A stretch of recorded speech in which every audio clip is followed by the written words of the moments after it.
The October wind cut through my black suit as I stood at the edge of Riverside Cemetery, watching them lower Robert Mitchell's casket into the ground. The maple trees around us blazed orange and red, their leaves dancing in the crisp Ohio air, but all I could feel was the cold stares burning into my back. My wife Lisa squeezed my hand, her fingers trembling through her black gloves. We'd been married for 3 years, but standing here among her family, I felt like a complete stranger. The Mitchells had made it clear from day one that I wasn't good enough for their precious daughter. I was just some guy from the wrong side of Columbus who'd somehow convinced Lisa to marry me. "Thank you all for coming to celebrate Robert's life," Pastor Williams said, his voice carrying across the small gathering. He was a man who valued family above all else. I caught the sharp look from Lisa's mother, Patricia. Even in mourning, she managed to make her disapproval clear. Her perfectly styled silver hair didn't move in the wind, and her designer black dress probably cost more than I made in a month at the auto shop where I worked. Robert had been different, though. Lisa's father had always treated me with quiet respect, even when the rest of his family made their feelings obvious. He'd been a retired postal worker, a man who understood what it meant to work with your hands, to earn every dollar. Maybe that's why he never looked down on me the way the others did. "Dad would have wanted everyone to be here," Lisa whispered, dabbing at her eyes with a tissue. "He always said family was about more than blood." Behind us, I heard her brother Michael snort. "Some people don't seem to understand that," he muttered to his wife Jennifer, loud enough for us to hear. Michael worked in finance, drove a BMW, and lived in Upper Arlington with his 2 kids. He'd never forgiven me for existing, especially after Lisa chose me over the lawyer he tried to set her up with. Jennifer was cut from the same cloth, all designer handbags and country club memberships, looking at me like I might steal the silverware. The service continued, but I found myself remembering the last conversation I'd had with Robert. It was just 2 weeks ago when Lisa and I had visited him in the hospital. The cancer had taken so much from him, but his eyes were still sharp, still kind. "Take care of my girl," he'd said, gripping my hand with surprising strength. "You're good for her, son. Don't let anyone tell you different." I'd promised him I would, never imagining how soon I'd need to keep that promise. As the ceremony ended, people began to move toward their cars. The plan was to gather at Patricia's house for the traditional post-funeral meal. I wasn't looking forward to it, but Lisa needed the support, even if it came from people who barely tolerated me.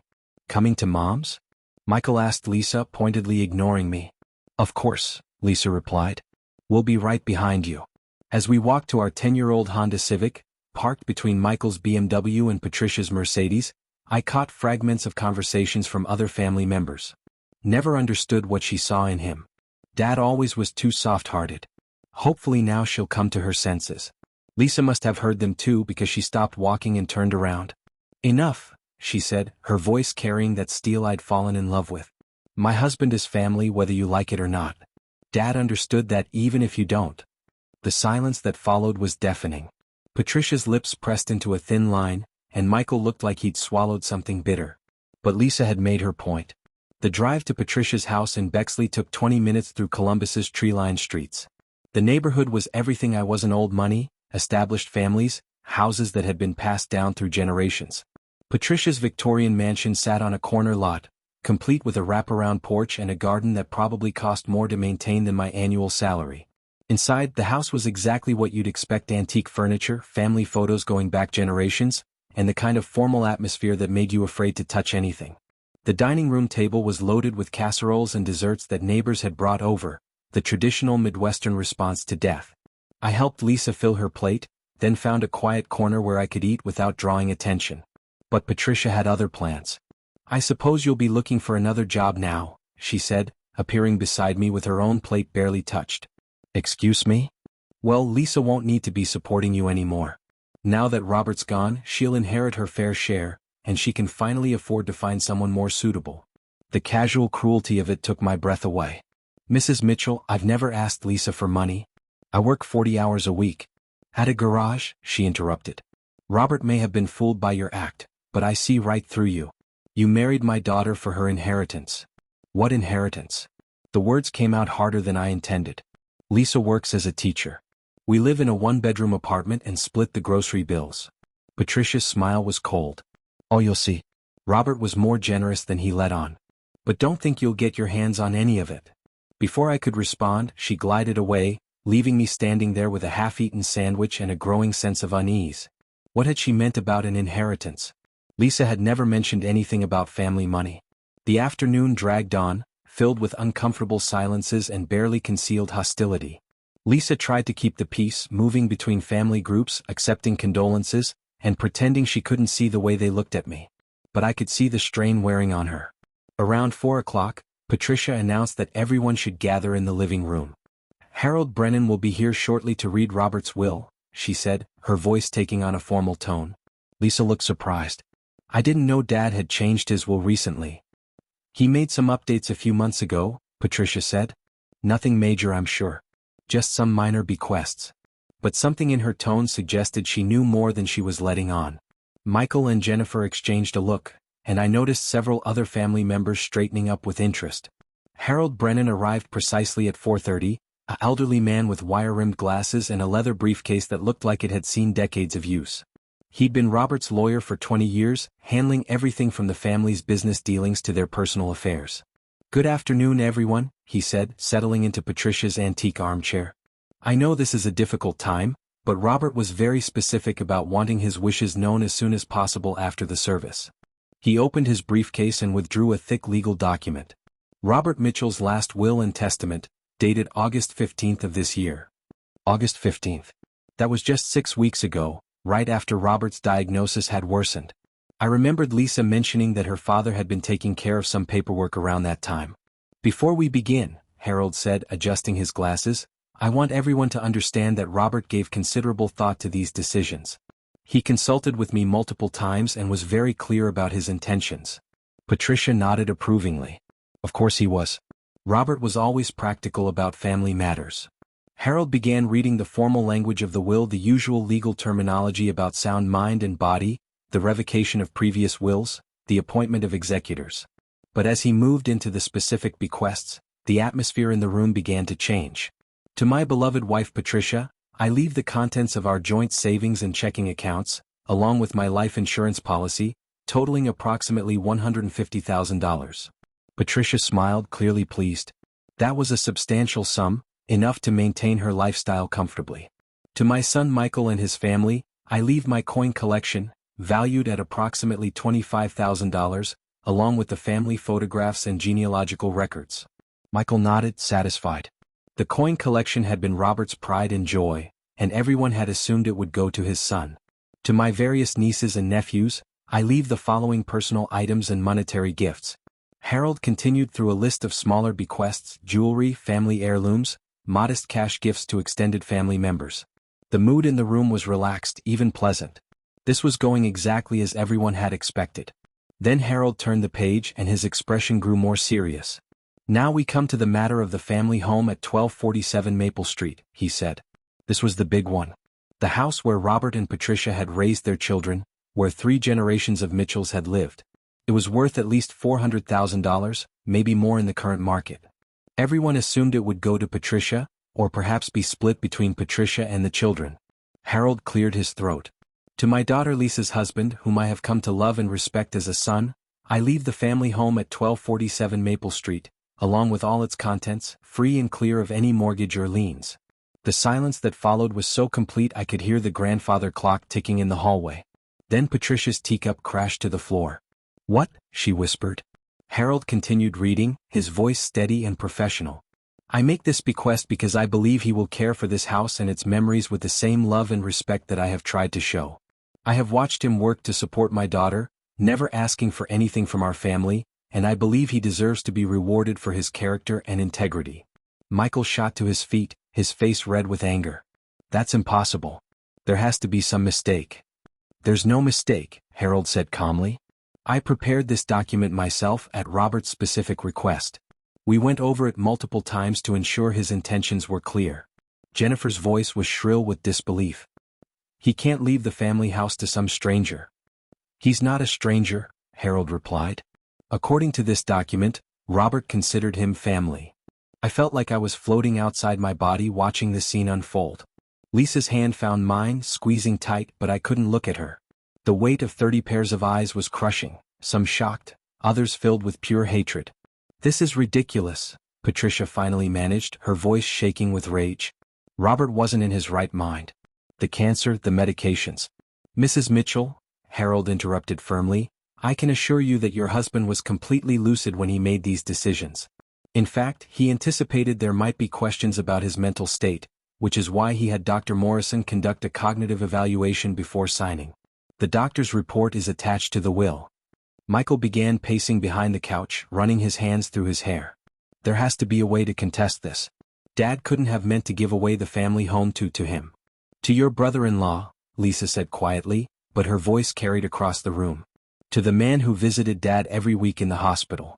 To the man who fixed his car for free, who helped him with yard work, who never missed a birthday or holiday. He's not our brother, Jennifer snapped. He's some opportunist who wormed his way into Dad's good graces. I found my voice finally, though it came out rougher than I intended. I never asked your father for anything. I never even knew about any inheritance. Oh, please, Patricia laughed, but there was no humor in it.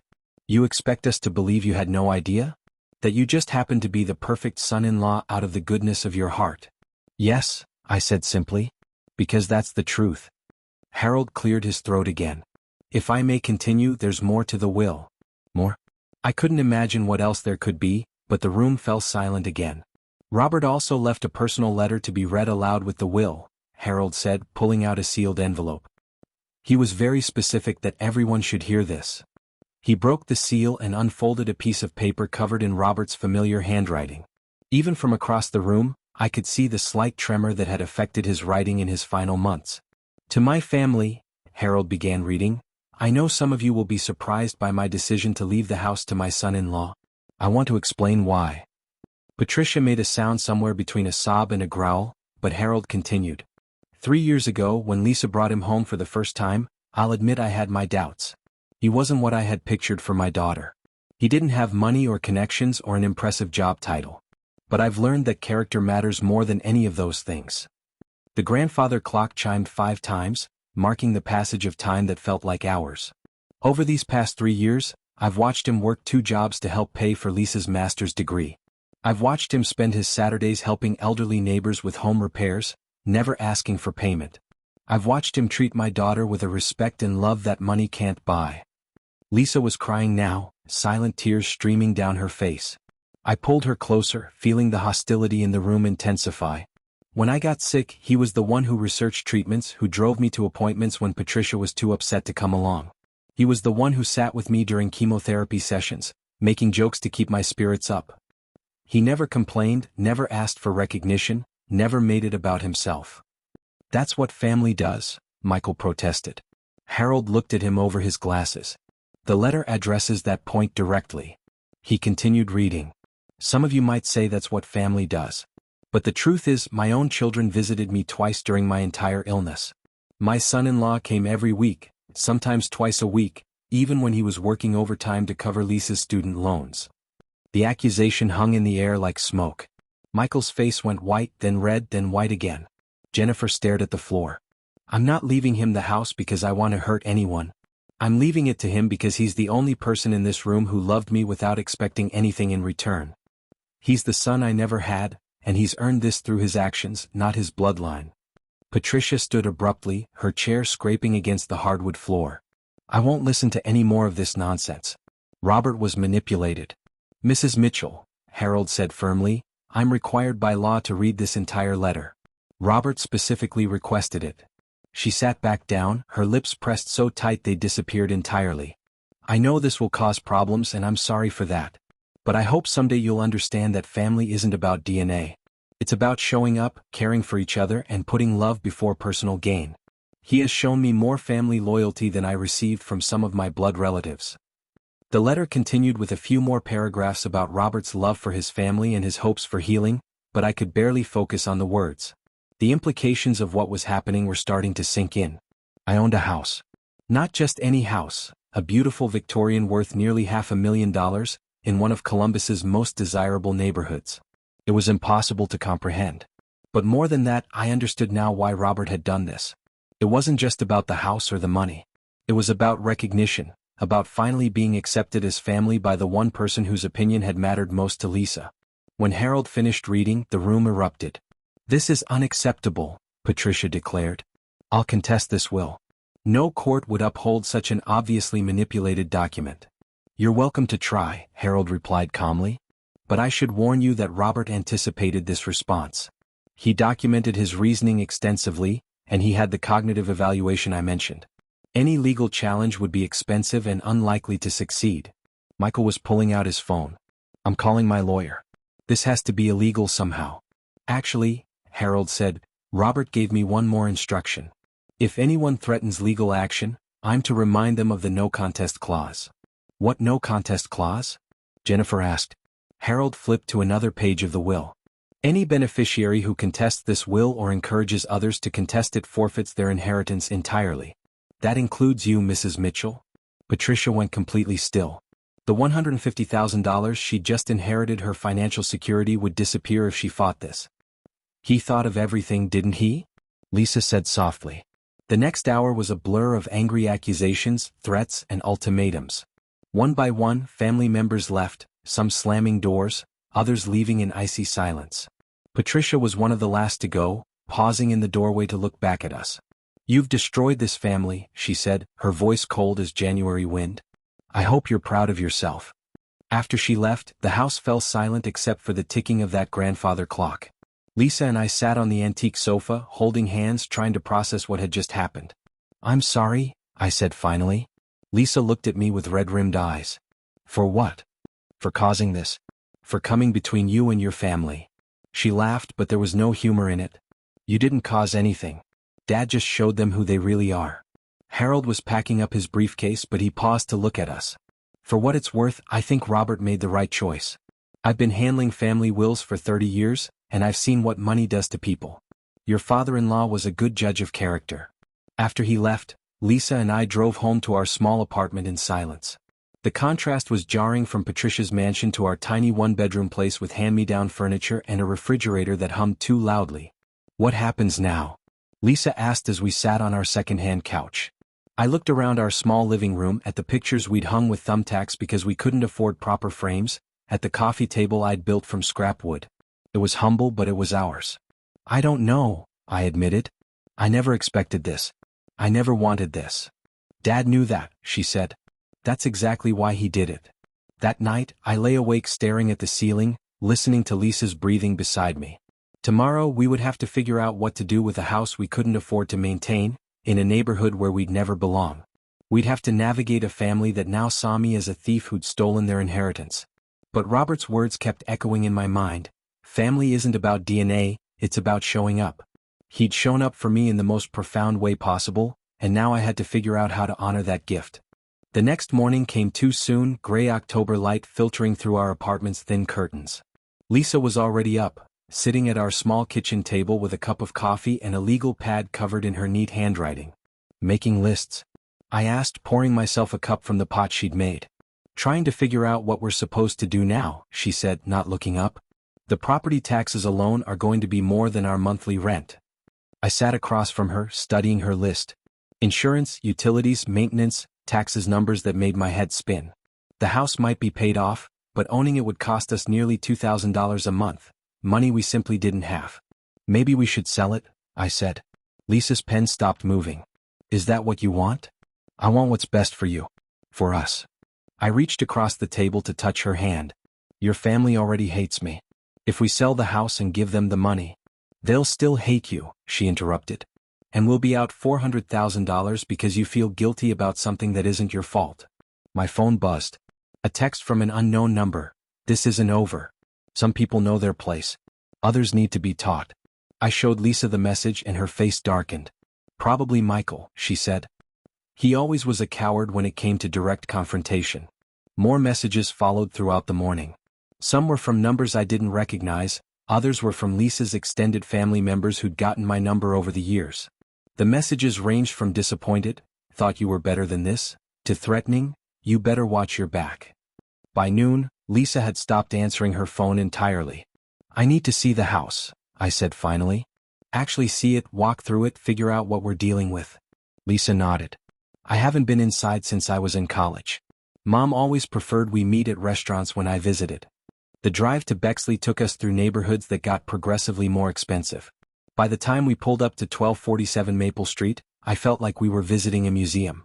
The house was even more impressive than I'd remembered from the few times I'd dropped Lisa off for family gatherings.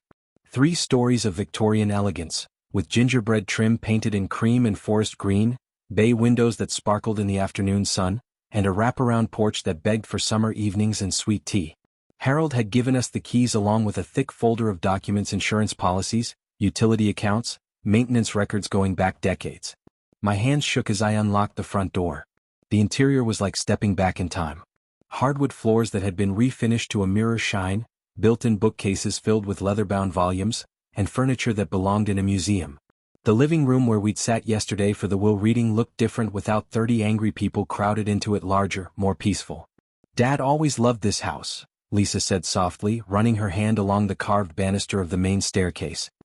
"He used to tell me stories about his grandfather building it with his own hands in 1895. We wandered through room after room, each one perfectly maintained but somehow lifeless. The formal dining room with its crystal chandelier and china cabinet full of dishes I'd be afraid to use. The library with floor-to-ceiling bookshelves and a reading chair positioned perfectly by the window.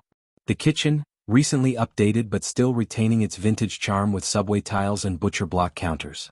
Upstairs were 4 bedrooms, including the master suite where Robert and Patricia had slept for 35 years. Lisa paused in the doorway, tears gathering in her eyes. "He died in the hospital," she said. "But this was his sanctuary. He'd sit by that window every morning with his coffee, reading the newspaper and watching the neighbors walk their dogs."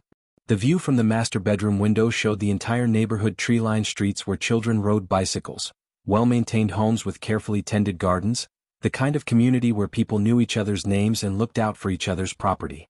"I used to dream about living in a house like this," I admitted. "When I was growing up in that trailer park on the south side, I'd ride my bike through neighborhoods like this and wonder what it would feel like to belong somewhere so permanent." Lisa turned to me, studying my face.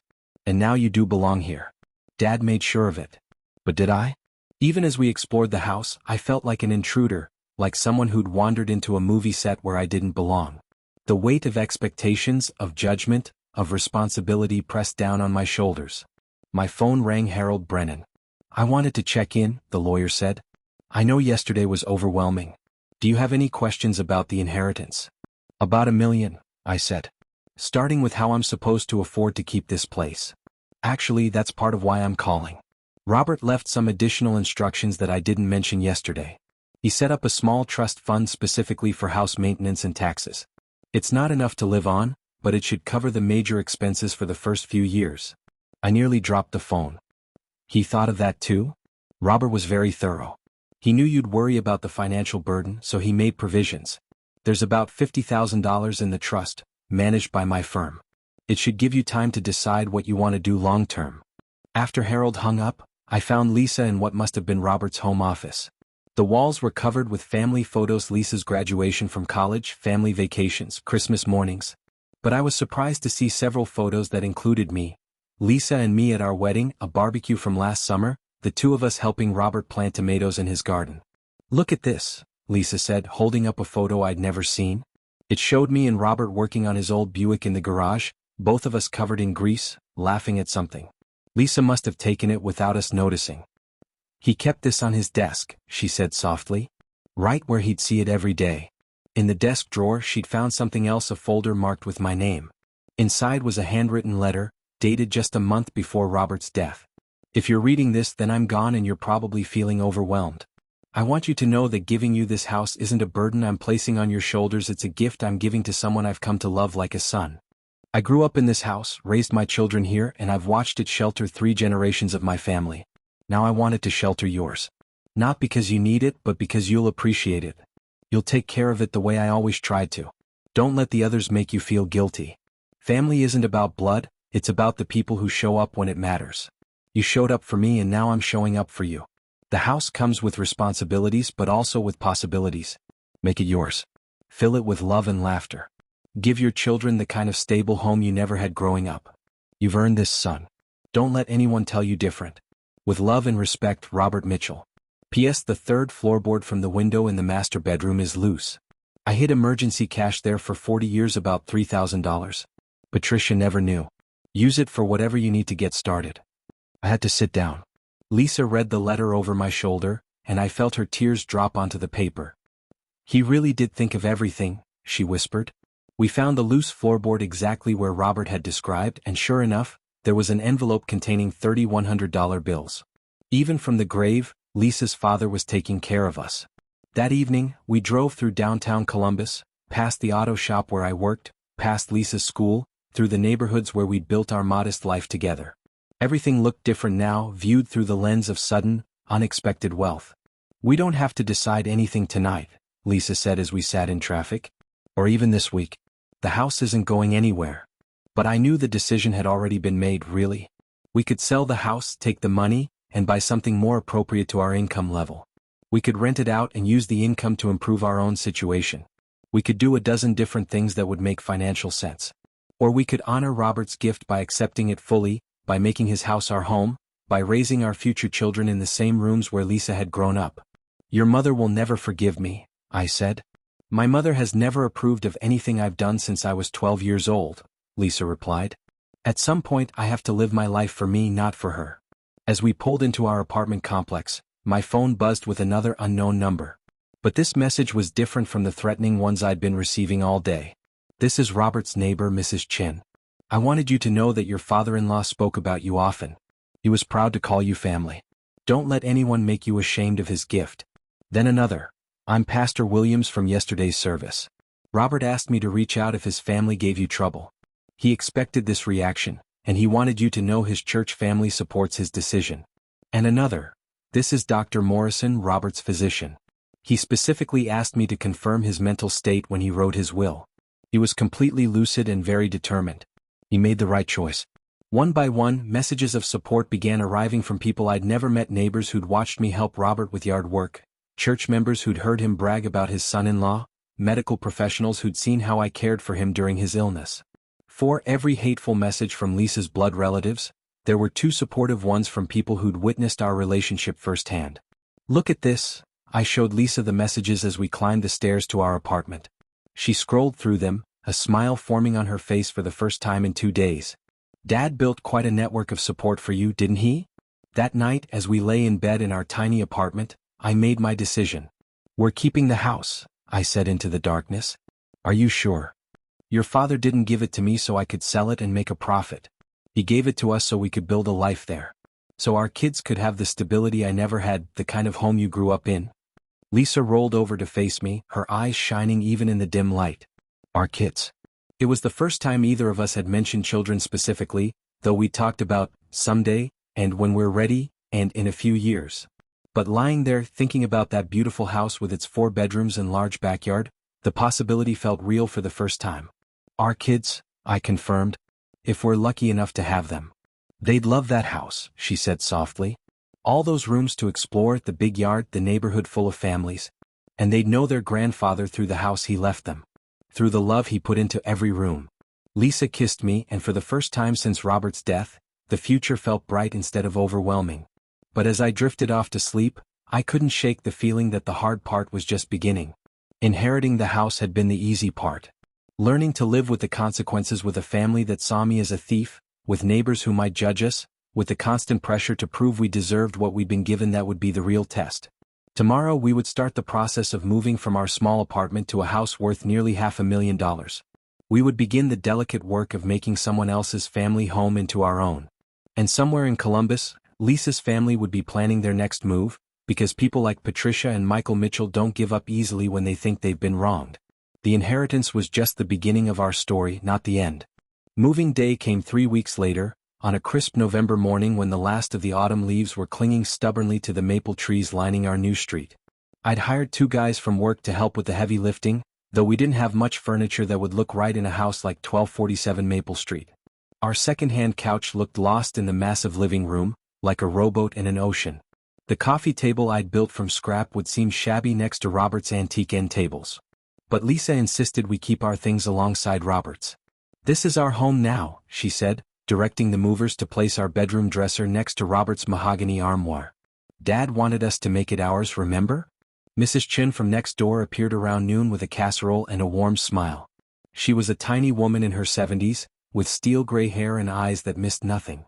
"Robert told me this day would come," she said, handing Lisa the covered dish. "He said you two would bring life back to this house. It's overwhelming, I admitted, looking around at the maze of boxes and mismatched furniture. Of course it is, Mrs. Chen replied. But you'll grow into it. Houses like this need time to accept their new families. Give it a few months and you'll wonder how you ever lived anywhere else. She was right about the adjustment period. Those first few weeks felt like we were playing house in a museum. I was afraid to put my coffee mug down without a coaster, afraid to track mud on the gleaming hardwood floors, afraid to disturb the perfect order Robert had maintained for decades.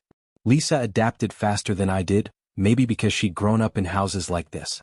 She started small, moving some of Robert's books to make room for her teaching materials, hanging one of our wedding photos in the hallway, planting mums in the front garden where Robert's summer flowers had died back. It's not about erasing Dad, she explained one evening as we sat in what had been Robert's study. It's about blending our lives with the foundation he built. The financial reality was more manageable than I'd feared, thanks to Robert's planning. The trust fund covered the property taxes and basic maintenance, while our rent money could now go toward utilities and improvements.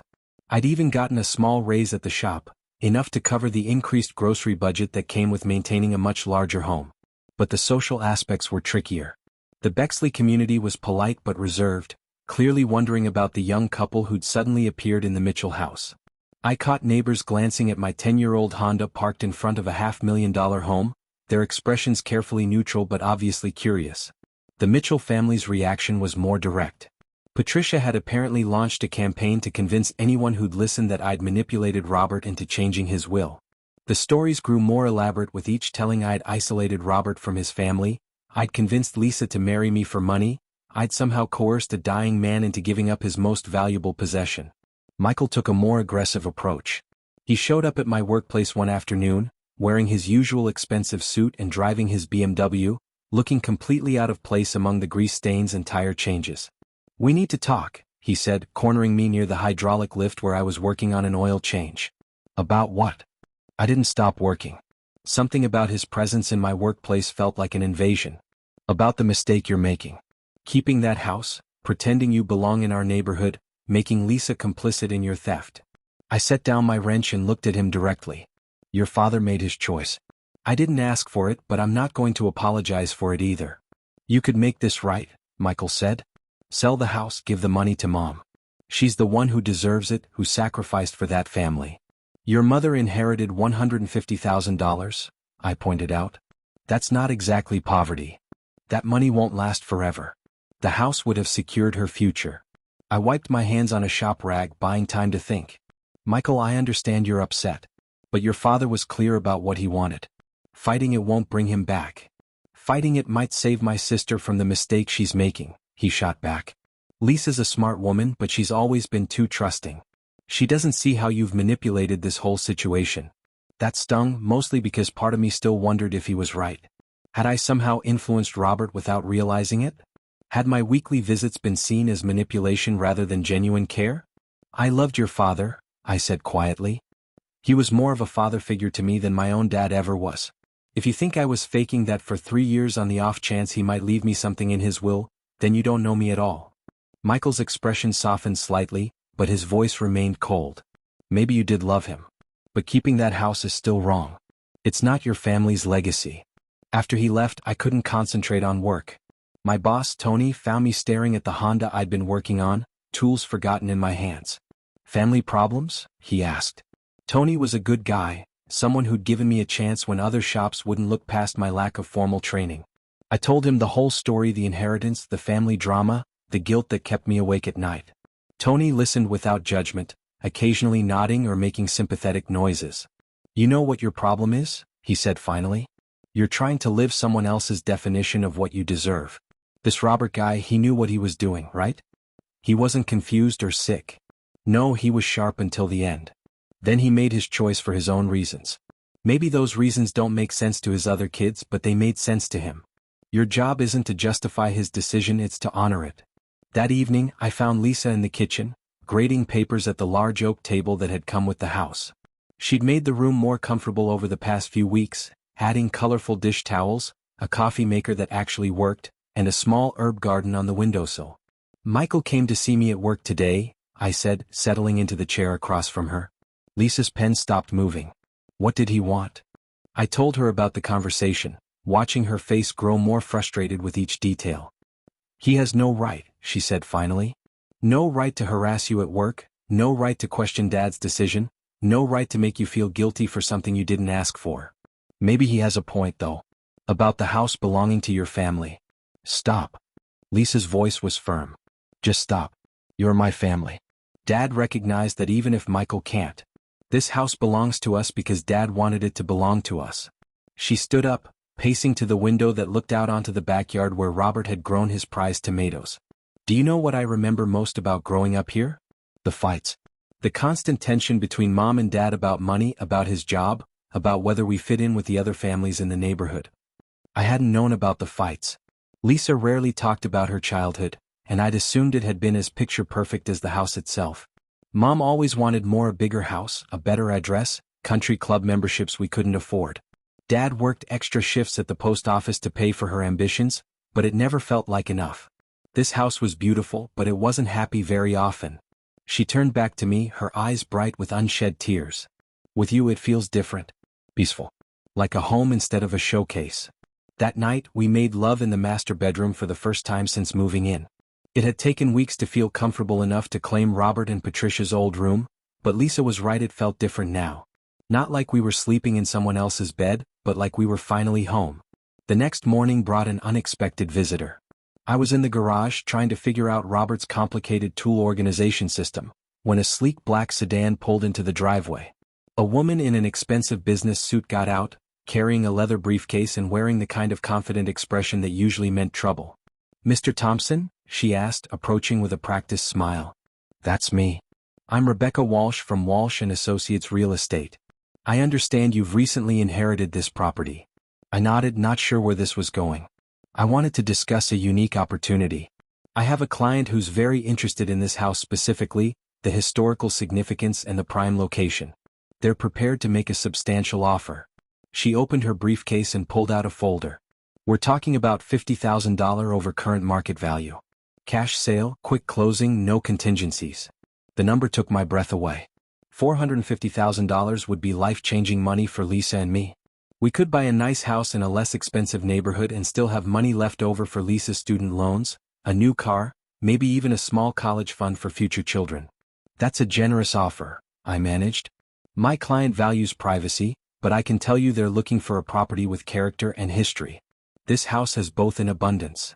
Lisa appeared in the garage doorway, probably wondering who the visitor was. Rebecca Walsh introduced herself and repeated the offer, watching Lisa's reaction carefully. "We'll need to think about it," Lisa said diplomatically. "Of course. But I should mention that my client is looking to make a decision quickly. The offer would only be valid for 72 hours. After she left, Lisa and I sat on the front porch swing, watching our neighbors walk their dogs and rake leaves. The scene was so perfectly suburban, so peaceful that it felt like a movie set. $50,000 over market value, I said. That's real money. It is, Lisa agreed. The question is whether money is what we want or what we need. What do you mean? She gestured toward the street, where Mrs. Chen was tending her flower garden and Mr. Peterson from across the way was washing his car in his driveway. I mean, we could take that money and buy a house somewhere else. Maybe a nicer house, even. But we'd be starting over, new neighbors, new community, no connection to the place we're living. And here? Here we're part of something Dad built over 30 years. These neighbors knew him, respected him. Mrs. Chen brings us casseroles and tells us stories about Dad's garden. Pastor Williams invites us to church events. The postal carriers still wave because they remember Dad from his working days. She was right. In the few weeks we'd been living here, I'd felt more connected to a community than I ever had growing up. When our water heater had problems, Mr. Peterson had recommended his plumber and vouched for us so we'd get honest pricing. When Lisa had been sick with a cold, Mrs. Chen had appeared with homemade soup without being asked. The money would solve a lot of problems, I said. Money always feels like it will solve problems, Lisa replied. But Dad didn't leave us this house to solve our money problems. He left it to give us a foundation. That evening I called Rebecca Walsh and declined the offer. Her professionalism slipped slightly, and I could hear disappointment in her voice. Are you certain? This kind of opportunity doesn't come along often. I'm certain, I said, looking around the living room where Lisa was grading papers by the fireplace. This house isn't for sale. But 3 days later, I discovered who Rebecca Walsh's mysterious client had been. Michael showed up at our door on Saturday morning, his face red with anger. "You turned down my offer," he said without preamble. "Your offer?" "The real estate agent. I hired her to approach you, thinking you might be more receptive to a business proposition than a family discussion." Lisa appeared behind me, still in her pajamas and bathrobe. "Michael? What are you doing here?" "I'm trying to solve this mess," he said, pushing past me into the house. "I offered $50,000 over market value and he turned it down. Obviously, money isn't the motivator here." "What's that supposed to mean?" Lisa asked. "It means he's not doing this for financial gain. He's doing it for control. For the satisfaction of taking something away from our family." I felt my temper rising, but Lisa stepped between us before I could respond. "Michael, you need to leave. Now." "Lisa, please. I'm trying to help you see what's happening here." "Dad wasn't thinking clearly at the end." "Dad was thinking perfectly clearly," Lisa interrupted, her voice carrying the steel that had first attracted me to her. "He saw his own son visit him twice during a 6-month illness. He saw his son-in-law come every week, sometimes twice a week, to sit with him and help with errands and listen to his stories." Michael's face went pale. "That's not fair. I was busy with work with the kids." "We all were busy," Lisa said. "The difference is, my husband made time anyway. I'm your brother. Your family." "You're my brother by blood," Lisa replied. "He's my family by choice." Dad understood the difference even if you don't. Michael stood there for a long moment, his anger seeming to deflate into something sadder and more desperate. For the first time since I'd known him, he looked vulnerable instead of arrogant. "He was my father too," he said quietly. "I loved him too." "I know you did," Lisa said, her voice gentling slightly. "But love isn't just a feeling, Michael. It's action. It's showing up. It's putting someone else's needs before your convenience." After Michael left, Lisa and I spent the rest of the morning in silence, each lost in our own thoughts. The confrontation had stirred up emotions we'd been trying to avoid: guilt, doubt, and the uncomfortable realization that our gain had come at the cost of other people's expectations. But it had also clarified something important. We weren't keeping the house out of spite or greed.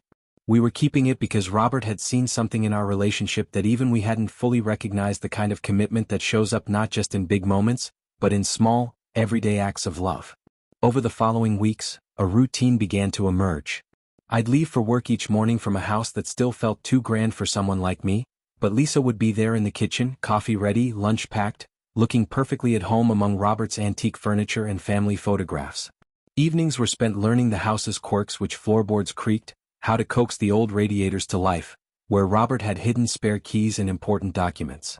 We found his gardening journals, detailed records of what he'd planted each year and how well it had grown. We found photo albums documenting decades of family gatherings, including pictures of Lisa as a baby, a toddler, a young girl growing up in the rooms we now called our own. The garage became my sanctuary. Robert had been meticulous about maintaining his tools, and I spent hours organizing and reorganizing, learning to use equipment I'd never been able to afford. When Mrs. Chen's garbage disposal stopped working, I was able to fix it with Robert's pipe wrenches. When the Petersons needed help moving a heavy bookshelf, I had Robert's dolly and straps. Slowly, I began to understand what Robert had meant about family showing up. The neighbors weren't just being polite when they asked for help, they were including us in the network of mutual support that made the community work. And we were contributing to it, using Robert's tools and knowledge to help others the way he had for 30 years. Winter arrived early that year, bringing the kind of bitter cold that makes you appreciate having a well-built house with thick walls and good insulation. Our heating bills were manageable thanks to Robert's investment in energy-efficient windows and proper weatherization. The house wrapped around us like a warm coat, protecting us from both the weather and the ongoing family drama. Patricia made one more attempt at reconciliation or manipulation depending on how you looked at it. She called Lisa in early December, suggesting they meet for lunch to discuss the situation like adults. Lisa agreed, partly out of hope and partly out of curiosity. She came home from the restaurant 2 hours later, her face flushed with anger and disappointment. "She offered me money," Lisa said, hanging her coat in the front closet. $50,000 if I could convince you to sell the house and give the proceeds to the family." "50,000 is a lot of money," I said carefully. "It's an insult," Lisa replied. "She thinks she can buy me the same way she thinks you somehow bought Dad. She doesn't understand that some things aren't for sale." That night, we decorated our first Christmas tree in the house. It was a 7-foot Fraser fir that looked perfect in the bay window of the living room, where Robert and Patricia had placed their tree for 3 decades. We mixed our ornaments with some of Robert's, a collection of handmade decorations Lisa had created as a child, mixed with simple glass balls and lights that had seen many holidays. The tree transformed the room, making it feel truly ours for the first time. This wasn't Robert's living room anymore, or Patricia's showcase space. It was our home, decorated with our memories and traditions, built on the foundation Robert had provided. Christmas morning brought an unexpected gift. Mrs. Chin appeared at our door with a plate of homemade cookies and an envelope. "These are from Robert's other neighbors," she explained. "The Johnsons, the Petersons, the Williams family, all of us who knew your father-in-law. We wanted you to have this."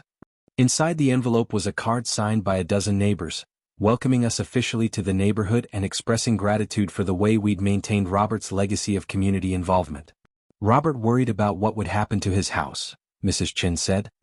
"He wanted it to go to people who would care for it the way he did, who would be part of the community instead of just living in it. You've proven him right." That afternoon, as Lisa and I sat by our tree opening presents, modest gifts we could actually afford, unlike the expensive displays we'd felt pressured to participate in at Patricia's house, I realized something important had shifted. The house no longer felt like something we were borrowing or didn't deserve. It felt like home. Spring arrived with a burst of energy that seemed to wake up both the house and our marriage. The garden that had been Robert's pride began to show signs of life, tulips and crocuses pushing through the last patches of snow, fruit trees budding with the promise of summer shade.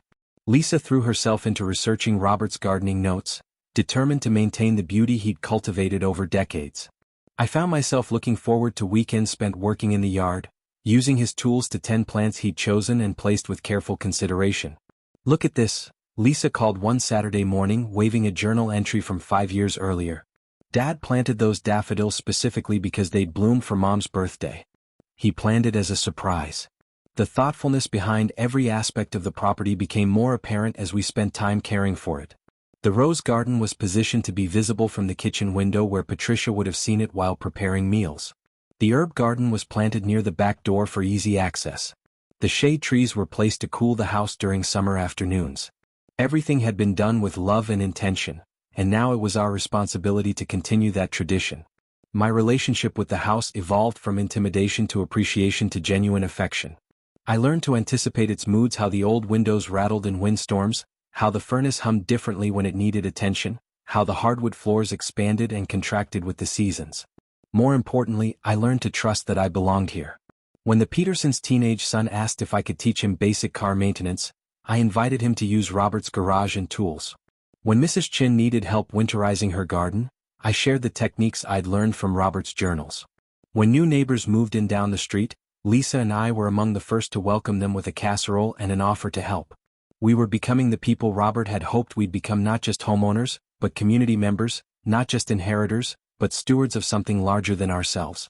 The financial picture improved gradually. Lisa's teaching salary, combined with my income from the shop and the money we saved on rent, allowed us to start building a real emergency fund for the first time in our lives. The house's value continued to appreciate, but more importantly, its emotional value grew stronger every month. By summer, we'd made our first major change to the property. The third floor had been used primarily for storage, but we converted one of the rooms into a home office where Lisa could work on her lesson plans and I could handle the increasing amount of paperwork that came with homeownership.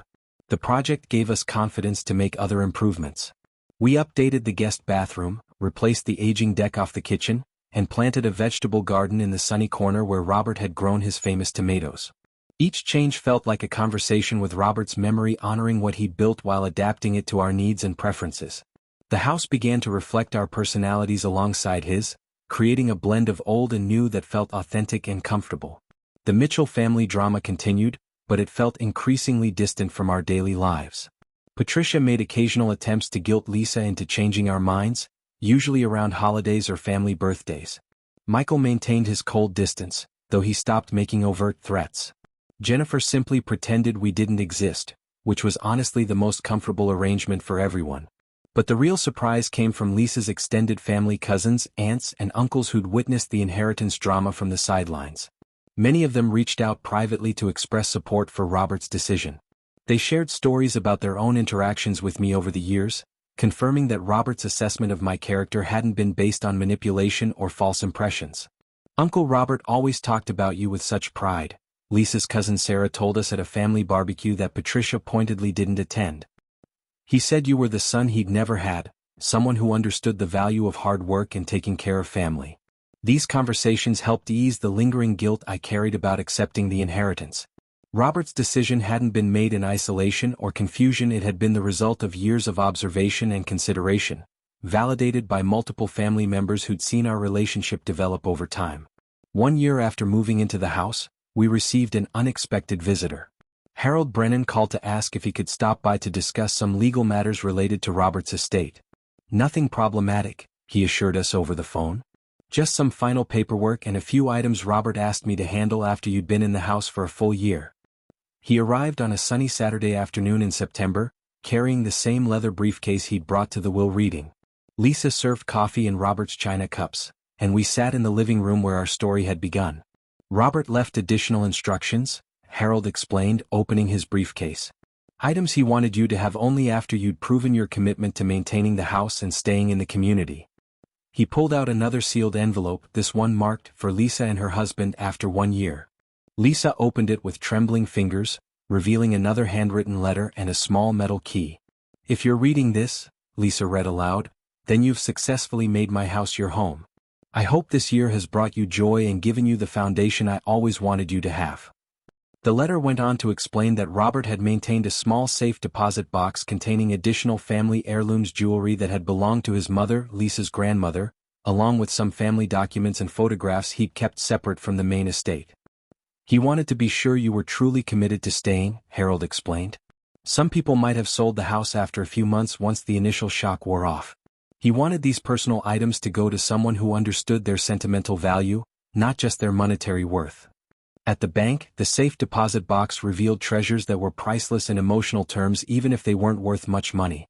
Lisa's grandmother's wedding ring, family photographs dating back to the 1920s, documents tracing the Mitchell family history in Ohio, and a small notebook containing Robert's thoughts about each family member.